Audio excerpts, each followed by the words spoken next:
ಯುವಕನ ಕೊಚ್ಚಿ ಬರ್ಬರ ಕೊಲೆ, ಆಟೋ ಬಾಡಿಗೆ ವಿಷಯದಲ್ಲಿ ಕಿರಿಕ್, ಉದಯಗಿರಿ ಠಾಣಾ ವ್ಯಾಪ್ತಿಯಲ್ಲಿ ಘಟನೆ. ಮೈಸೂರಲ್ಲಿ ಕಾನೂನು ಸುವ್ಯವಸ್ಥೆ ಹದಗೆಟ್ಟಿದೆಯಾ? ನಿವಾಸಿಗಳ ಆತಂಕದ ಪ್ರಶ್ನೆ. 2025ರ ಅಕ್ಟೋಬರ್ನಲ್ಲಿ ಸಕ್ರಿಯಗೊಂಡಿದ್ದ ರೌಡಿ ನಿಗ್ರಹ ದಳಕ್ಕೆ ಮತ್ತೆ ಏನಾಯಿತು? ಕಚೇರಿಯಲ್ಲೇ ಸಮವಸ್ತ್ರದಲ್ಲಿ ಸರಸ, ಡಿಜಿಪಿ ರಾಮಚಂದ್ರರಾವ್ ಅಮಾನತು. ಪ್ರಕರಣದ ತನಿಖೆಗೆ ಸರ್ಕಾರ ಆದೇಶ.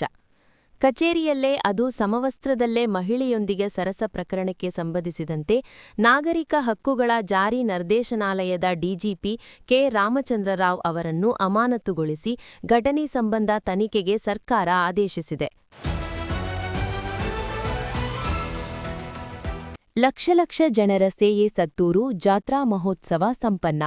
ಜಾತ್ರೆಯಲ್ಲಿನ ರಥೋತ್ಸವ, ಸಾಮೂಹಿಕ ವಿವಾಹ, ದನಗಳ ಜಾತ್ರೆ, ಕುಸ್ತಿ ಪಂದ್ಯಾವಳಿ ಇನ್ನಿತರೆ ಕಾರ್ಯಕ್ರಮ ಜನಾಕರ್ಷಕ.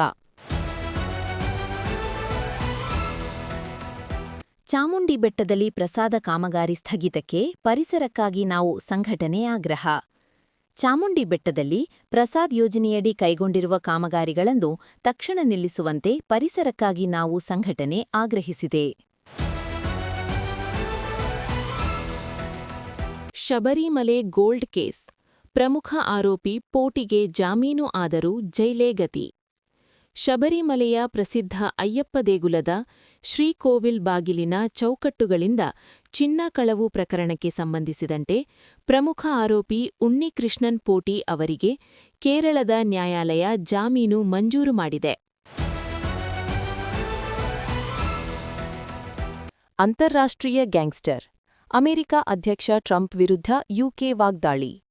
ಇತರರ ವಸ್ತುವನ್ನು ಬಲಪ್ರಯೋಗದಿಂದ ವಶಪಡಿಸಿಕೊಳ್ಳುವ ಪ್ರವೃತ್ತಿಯ ಅಮೆರಿಕದ ಅಧ್ಯಕ್ಷ ಡೊನಾಲ್ಡ್ ಟ್ರಂಪ್ ಅವರು ಅಂತಾರಾಷ್ಟ್ರೀಯ ಗ್ಯಾಂಗ್ಸ್ಟರ್ನಂತೆ ವರ್ತಿಸುತ್ತಿದ್ದಾರೆ ಎಂದು ಬ್ರಿಟನ್ ಸಂಸದ ಎಡ್ ಡೇವ್ ಕಟುವಾಗಿ ಟೀಕಿಸಿದ್ದಾರೆ. ತೀರ್ಥರೂಪ ತಂದೆಯವರಿಗೆ ಚಿತ್ರಕ್ಕೆ ನಟ ಗಣೇಶ್ ಸಾಥ್. ಸದ್ಯ ನಾನೀಗ ರಾಮ್ ಚಿತ್ರದ ಚಿತ್ರೀಕರಣಕ್ಕಾಗಿ ಕಾಶ್ಮೀರದಲ್ಲಿದ್ದೇನೆ. ಬೆಂಗಳೂರಿಗೆ ಬಂದ ಬಳಿಕ ನಾನು ಕೂಡ ತೀರ್ಥರೂಪ ತಂದೆಯವರಿಗೆ ಚಿತ್ರವನ್ನು ವೀಕ್ಷಿಸುತ್ತೇನೆ ಎಂದಿದ್ದಾರೆ. ಹೊಸ ಫೋಟೋಶೂಟ್ನಲ್ಲಿ ಮಿಂಚಿದ ಮಂಗಳೂರು ಬೆಡಗಿ ಕೀರ್ತಿ ಶೆಟ್ಟಿ. ಭಾರತ ನ್ಯೂಜಿಲೆಂಡ್ ಮುಖಾಮುಖಿ, ಲಯಕ್ಕೆ ಮರಳುವ ಒತ್ತಡದಲ್ಲಿ ಸೂರ್ಯ. ನಾಯಕ ಸೂರ್ಯಕುಮಾರ್ ಯಾದವ್ ಅವರೀಗ ಒತ್ತಡದಲ್ಲಿದ್ದಾರೆ.